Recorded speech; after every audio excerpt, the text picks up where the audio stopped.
Hello friends, तो आज हम बात करेंगे Samsung Galaxy S20 FE 5G और Samsung Galaxy S21 FE 5G।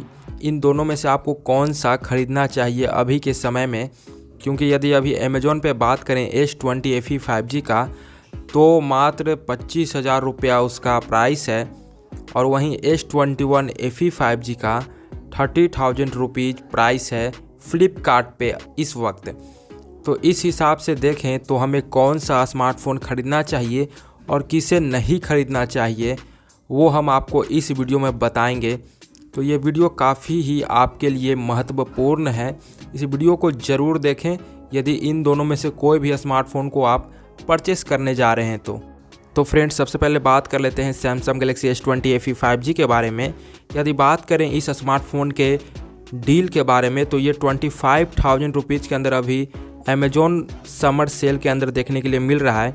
तो इस हिसाब से तो ये एक वैल्यू फॉर मनी स्मार्टफ़ोन ज़रूर है, लेकिन ये सभी के लिए स्मार्टफ़ोन नहीं है, क्योंकि इसमें 3 मेजर इशू हैं जिसके कारण ये स्मार्टफ़ोन सभी के लिए अच्छा स्मार्टफ़ोन नहीं है। तो चलिए सबसे पहले जान लेते हैं कि वो 3 इशू कौन से हैं जो आपके लिए प्रॉब्लम क्रिएट कर सकते हैं यदि इस स्मार्टफ़ोन को आप परचेस करते हैं। तो देखिए, सबसे पहला जो इशू है वो इसका ऑपरेटिंग सिस्टम ही है, क्योंकि इसका जो एंड्रॉयड अपडेट्स जितना मिलना था वो मिल चुका है, क्योंकि ये एंड्रॉयड 11 के साथ आया था और 2 एंड्रॉयड अपडेट्स इसको इंडिया में मिलने थे, जो कि मिल चुका है एंड्रॉयड 12 का और एंड्रॉयड 13 का। यानी अब कोई भी एंड्रॉयड अपडेट इसके अंदर आपको देखने के लिए नहीं मिलेगा, एंड्रॉयड 14 का अपडेट इसके अंदर आपको देखने के लिए नहीं मिलेगा।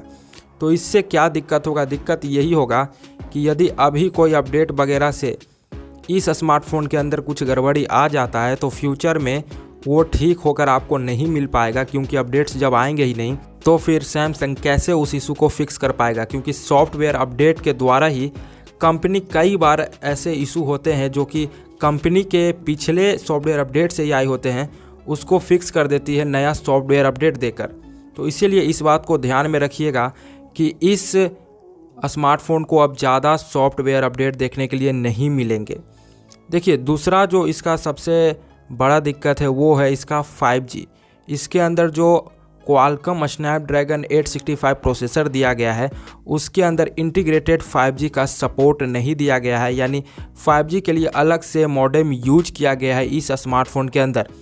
तो इससे जो सबसे बड़ा मेजर इशू देखने के लिए मिला है काफ़ी ज़्यादा लोगों को, वो ये है कि इंडोर में आपको 5G देखने के लिए नहीं मिलता है। इंडोर में N78 बैंड ही ज़्यादातर सपोर्ट करता है, बाकी सारे बहुत सारे बैंड्स इसमें दिए गए हैं वो सपोर्ट ही नहीं करते हैं इंडोर के अंदर, जिससे कि 5G का स्टेबिलिटी उतना अच्छा नहीं होता है जब आप इंडोर के अंदर 5G यूज कर रहे होते हैं। तो बार बार 4G 5G इस तरह से आपको देखने के लिए मिलेगा, तो 5G का एक्सपीरियंस आपको अच्छा देखने के लिए नहीं मिलेगा S20 FE के अंदर यदि आप इंडोर में इस स्मार्टफ़ोन को ज़्यादा यूज करोगे। तो तीसरा जो मेजर इशू है वो है इसका बैटरी। इसका बैटरी कैपेसिटी बहुत ही छोटा है, 4500 mAh का बैटरी कैपेसिटी है, जिसके कारण यदि आप गेमिंग करना चाहते हैं तो ज़्यादा देर तक आप गेमिंग नहीं कर सकते हैं। यदि 4K में रिकॉर्डिंग करना चाहते हैं तो वो भी आप बहुत ज़्यादा देर तक नहीं कर पाइएगा, क्योंकि बीच में ही आपका बैटरी ख़त्म हो जाएगा। तो फ्रेंड्स, इन चीज़ों को आप ध्यान में रखिएगा यदि आप इस स्मार्टफ़ोन को ख़रीदने जाते हैं। बाकी इन 3 मेजर इशू के अलावा इसमें कोई बड़ा इशू नहीं है। यदि बात करें बाकी चीज़ों की तो काफ़ी अच्छा है। अगर कैमरा की बात करें तो कैमरा क्वालिटी काफ़ी अच्छा आपको देखने के लिए मिलता है और फ्लैक्सी वाला बहुत सारा फीचर देखने के लिए मिलता है। स्नैपड्रैगन 865 का जो परफॉर्मेंस है वो काफ़ी ज़्यादा अच्छा है और स्टेबल परफॉर्मेंस है, कोई भी दिक्कत उतना नहीं आता है कुछ भी करने के लिए। गेमिंग भी करोगे तो भी कोई दिक्कत उतना नहीं होता है। तो ये चीज़ें हैं इस स्मार्टफ़ोन के साथ, लेकिन यदि आप चाहोगे कि अच्छा बैटरी लाइफ मिल जाए तो वैसा आपको इसके अंदर देखने के लिए नहीं मिलता है। बैटरी छोटा दिया गया है तो बैटरी लाइफ छोटा है, और भी जो दिक्कत है वो मैंने आपको बता दिया। चलिए अब बात करते हैं Samsung Galaxy S21 FE 5G के बारे में। क्या हमें ये स्मार्टफ़ोन 30,000 रुपीज़ के अंदर लेना चाहिए या फिर नहीं? तो जी हाँ, 30,000 रुपीज़ के अंदर ये स्मार्टफ़ोन आप ले सकते हो यदि आप सैमसंग लवर हो तो, क्योंकि इससे अच्छा डील आपको कोई भी सैमसंग स्मार्टफ़ोन पे देखने के लिए अभी नहीं मिल रहा है अंडर 30,000 रुपीज़। वहीं यदि बात करें कि ये Samsung Galaxy S20 FE 5G से बेटर है या फिर नहीं, तो देखिए बहुत सारे मामले में ये बेटर भी है और बहुत सारे मामले में ये पीछे भी है। जैसे कि यदि बात करें ओएस अपग्रेड की, तो अभी इसको 2 साल का और ओएस अपग्रेड देखने के लिए मिलेगा, लेकिन Samsung Galaxy S20 FE 5G को कोई ओएस अपग्रेड अब देखने को नहीं मिलेगा।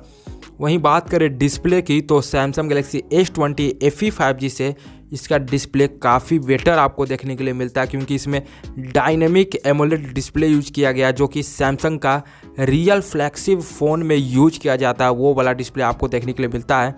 लेकिन S20 FE 5G में नॉर्मल सा आपको सुपर एमोलेड डिस्प्ले देखने के लिए मिलता है, जो सैमसंग के सभी A सीरीज स्मार्टफोन में यूज किया जाता है स्क्रीन, वही वाला आपको उसमें भी दिया गया है।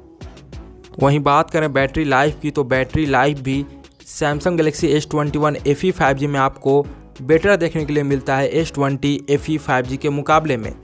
और साथ में 5G की बात करें तो 5G भी आपको S21 FE में ही ज़्यादा बेटर देखने के लिए मिलता है S20 FE 5G से। यदि इंडोर में यूज करोगे तो भी और आउटडोर में यूज करोगे तो भी आपको स्टेबल कनेक्शन ज़्यादा देखने के लिए मिलता है S21 FE 5G के अंदर। लेकिन यदि परफॉर्मेंस की बात करें तो आपको S21 FE 5G में अच्छा परफॉर्मेंस देखने के लिए नहीं मिलता है, क्योंकि यदि आप गेमिंग वगैरह करोगे तो आपको परफॉर्मेंस में ड्रॉप देखने के लिए मिलेगा, फ्रेम ड्रॉप्स हो गए और भी लैग वगैरह आपको देखने के लिए मिलेगा। आप ज़्यादा देर गेमिंग नहीं कर पाओगे S21 FE 5G में, क्योंकि इसका जो प्रोसेसर है वो S20 FE 5G के प्रोसेसर से काफ़ी कमज़ोर प्रोसेसर है, उसके टक्कर में नहीं है। हाँ, लेकिन उतना ज़्यादा आप गेमिंग नहीं करते हो, थोड़ा बहुत करते हो या फिर बहुत ज़्यादा एडिटिंग का काम नहीं करते हो आप, तो S21 FE 5G में आपको कोई दिक्कत देखने के लिए नहीं मिलेगा।